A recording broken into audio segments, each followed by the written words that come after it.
it. I had moved to Scottsdale, a suburb of Phoenix, in January 1994, and by the end of summer 1995, I was ready to be on my own. My father lived well, and for the first time, I was able to do things like go to the mall and actually shop. I was allowed to have friends and boyfriends over, and my dad was cool with everyone.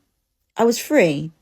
There was no drama, except every once in a while I would get grounded for staying out past my curfew.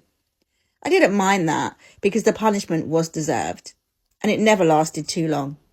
Not to mention, it was a lot better than being beaten. Word to your mama. All of my new friends came from wealthy households and were afforded the same privileges as me. We spent the scorching Arizona summers poolside at my house, barbecuing and listening to music. This was the life, and I was being spoiled. But the good times didn't last long. My father married his live-in girlfriend, Michelle. Not long after I moved in. Less than a year later, my little sister, Katie, was born. Soon after that, my father's only son, Kenneth Jr., moved in with us from Maryland? Yeah. My father had 4 other children, including Tony and Jennifer, who had all previously lived in different states. My father's mother, Merle, was also lived at the house. It went from just me and my father to all of these people who, while they were related to me, I didn't know, and they were strangers nonetheless. My dad became stressed, and my stepmother had problems adjusting to being a new mother. I spent most of my time taking care of the newest addition to our family while Michelle worked her way through her issues. She would stay locked in the bedroom a lot, and I remember my father not handling it very well. Soon, there were screaming matches between Michelle and my father. His attitude began to change, and he started treating me differently. I no longer had the freedom to do the things I had only just begun to enjoy. And even the simplest things like getting my nails done had now become an issue. As my father and Michelle argued, my grandmother often got in the middle, frustrated with all the fighting. It became too much for me. Regardless of how well I'd been living, I was still very fragile. Although I had become accustomed to the good life, I still carried traces of my old life with me. During the summer after the 11th grade, can my American people tell me how old you would be 11th grade, please? Because I don't know. I shoved a few belongings into a hefty bag, pocketed $36.57 I had been saving, called a cab, and sneaked out of my bedroom window. I threw the bag over the 6-foot-high concrete wall around our home and hoisted myself over it.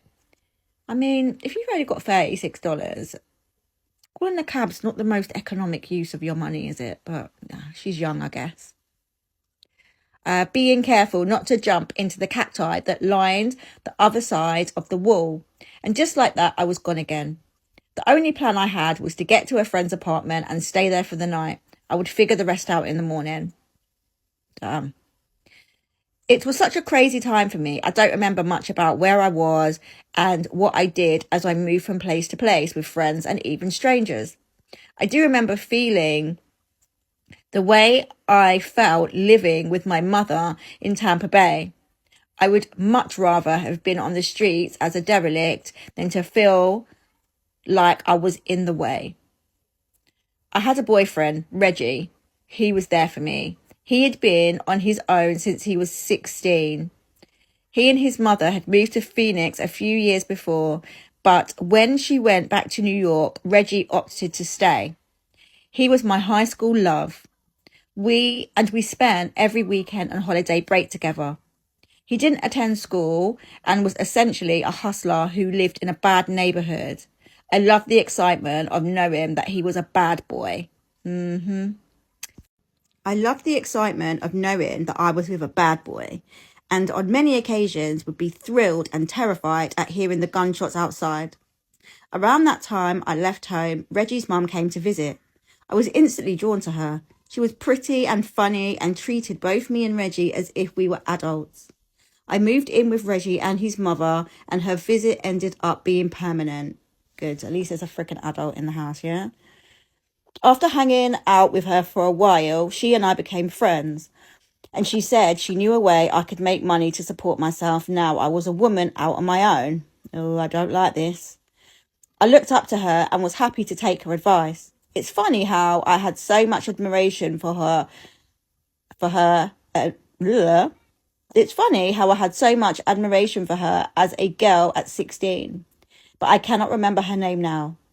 Reggie's mum was a dancer at an all-nude exotic dance club. Without asking for credentials, the manager allowed me to work there right away. How did I know she was going to turn this little girl out into like a sex trade? I just knew it. Damn. The room was dark except for the stage and was packed with patrons, their faces masked by cigarette smoke. As my turn approached, I was nervous. My heart was beating so fast and so loud that I could not hear the music over its thumping.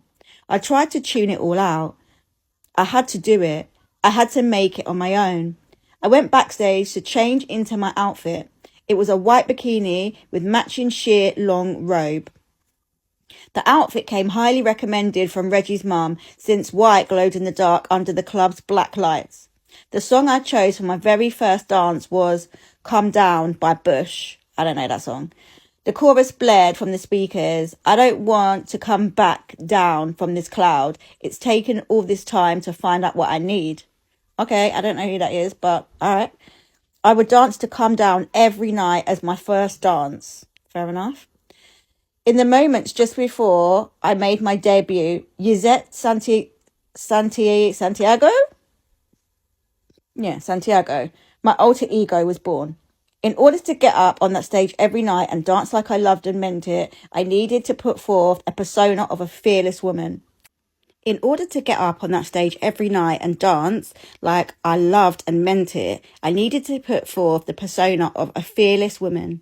So the scared little girl who felt unworthy, unattractive, and unwanted was gone. In her place was Yzette, a woman child who was everything Karine wanted to be, beautiful, sexy, confident, and independent.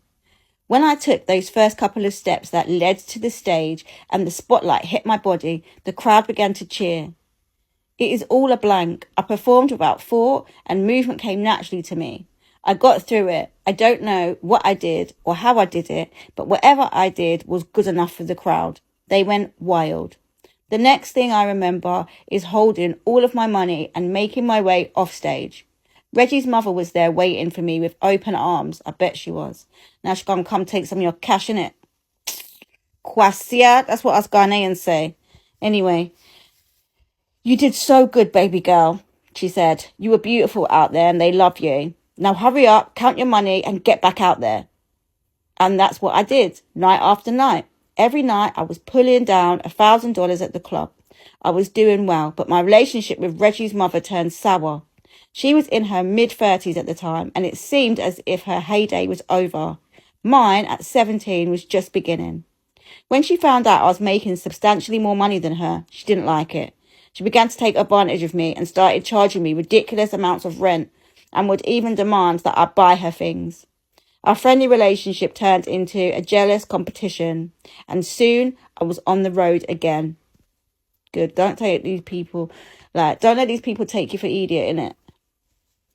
On December 26, 1995, I've been shopping at the mall, taking advantage of the post-Christmas sales and getting my nails done when I received a call from an associate at another local strip club, an upscale place that most of the NFL and NBA players in Phoenix frequented.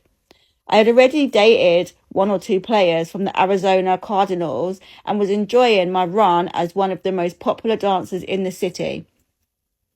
I was a center attraction, a main feature at the club.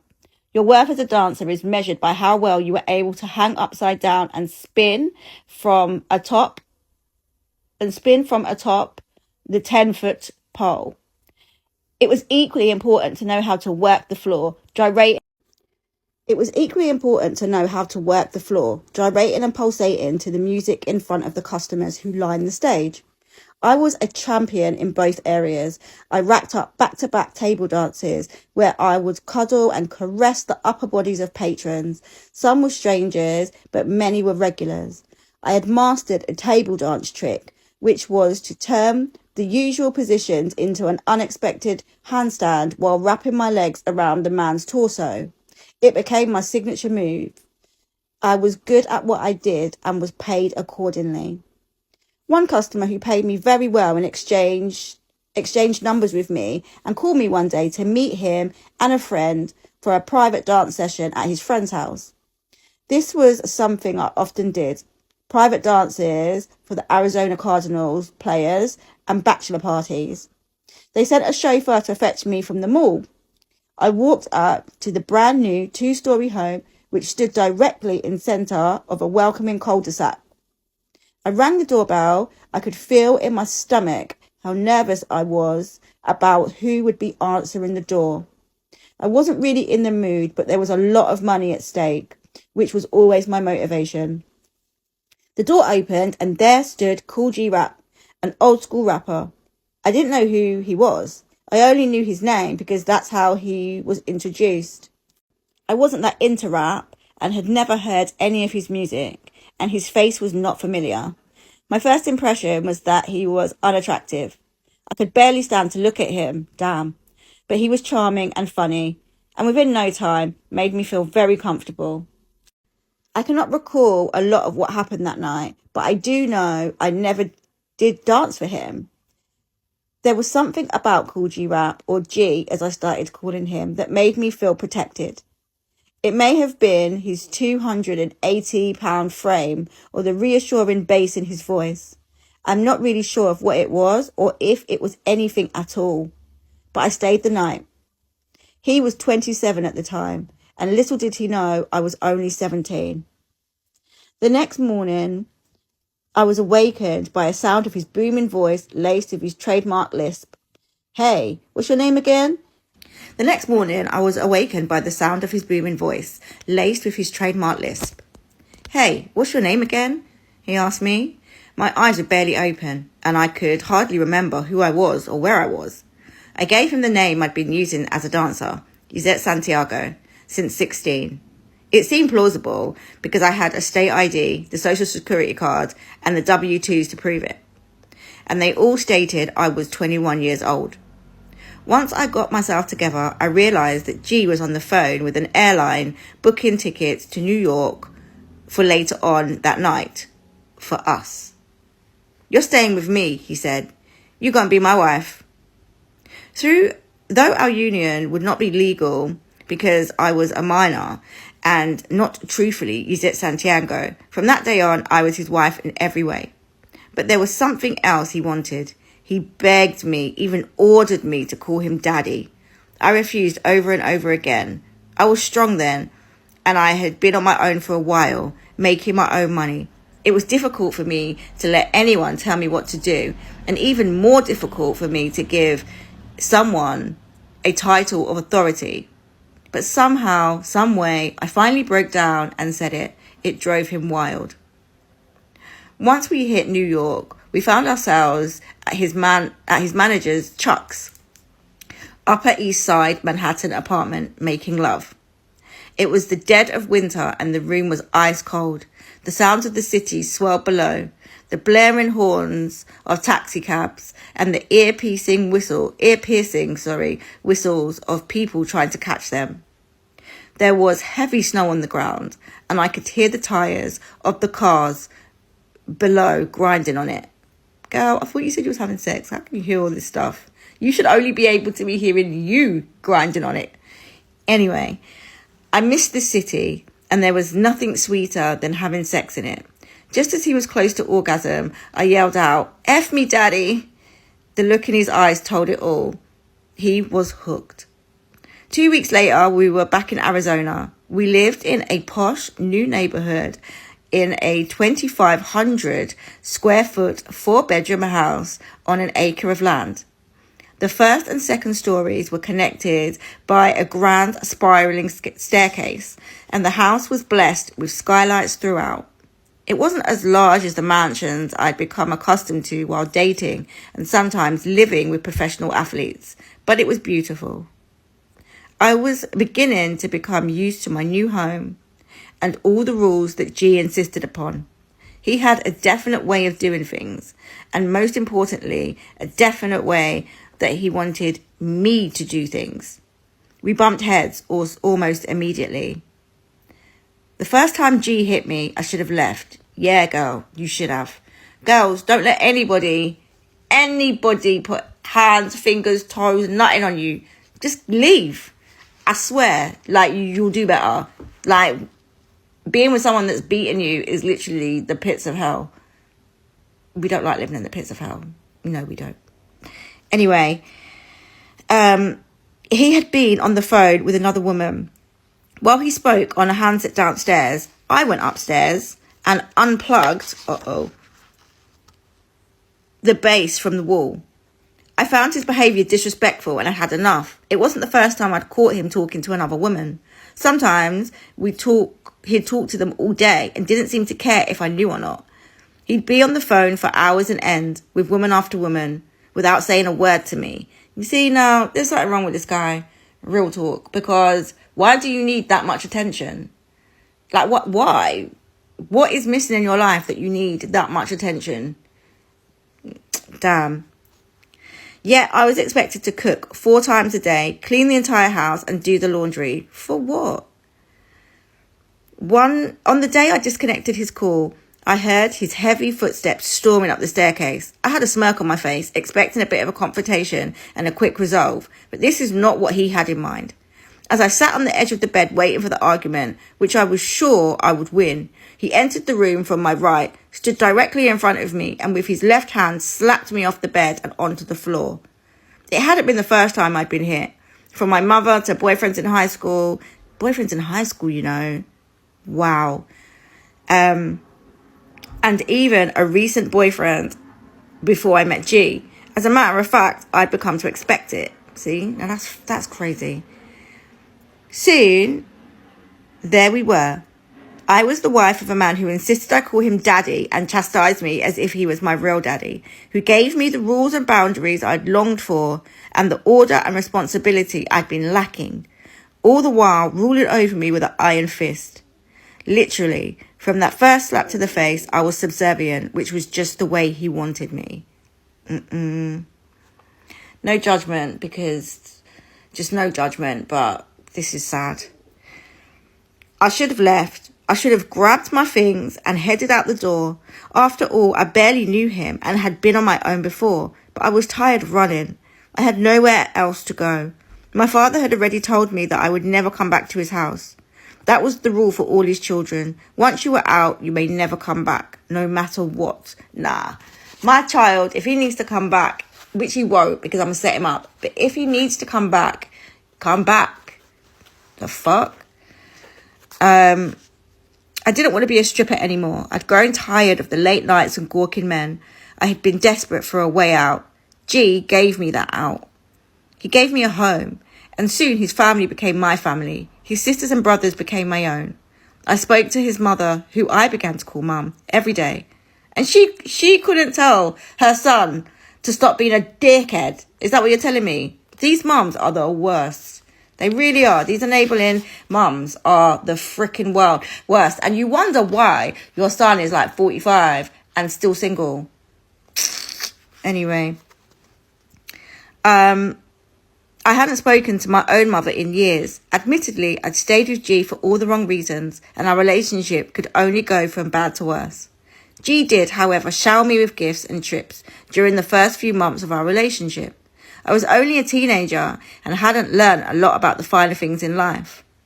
While I'd been around some of the wealthiest men in the city, I was still very much a tomboy.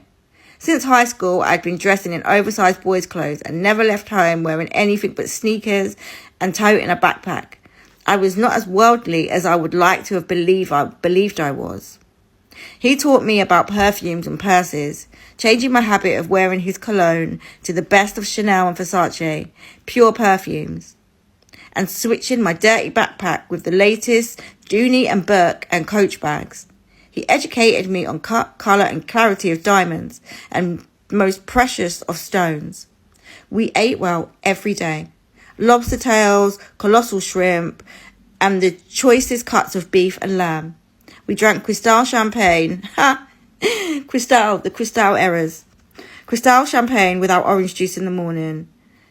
And all throughout the day, I was made to ditch my oversized jeans and tees for dresses and skirt ensembles. I'm a Barbie girl in a Barbie world. Anyway, G taught me a lot about being a woman. How the is a man going to teach you about being a woman? But she's only 17. Let me not get mad. But he taught me how to be an unsure and an abused one too. Amid all the perks of being with one of the most renowned pioneers of rap were a number of disadvantages and dangers. I was not allowed to wear makeup, and I was not allowed to do anything too drastic to my hair. All of my dresses and skirts, though feminine, had to be loose-fitting past my knee. This guy wants to be daddy for real. I was also not allowed to talk to any of my friends on the phone, and if I did, he would become angry and even jealous because I was giving attention to someone other than him. The beatings continued and worsened as time went on. I'll see you in the next. Once I prepared lunch of shrimp and linguine and made the horrible mistake of leaving the tails on the shrimp. In my mind, that's the way they had always been served to me in restaurants, and I saw no harm in offering the shrimp to him in this manner, along with a knife to remove the tails. I served G his favourite dish and proudly retreated to the kitchen with a slight smile on my face. The rule was to always serve him first, then go back to serve myself.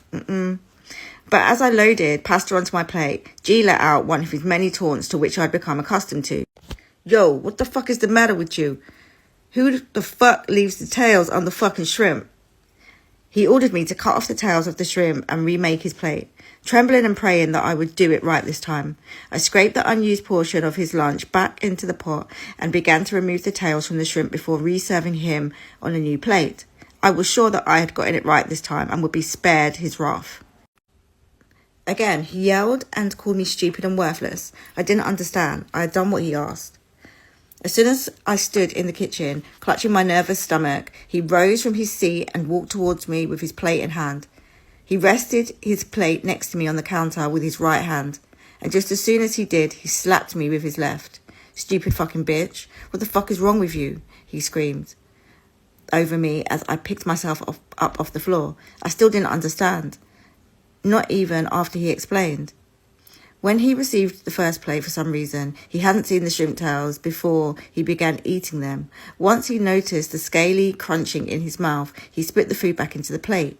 When I went to make him a fresh plate, I scraped the food from the plate into the pot to keep it warm, while I picked all the shrimp out to remove their tails. I then reserved him the same linguine and the shrimp he had spit out. Any simple mistake would set him off.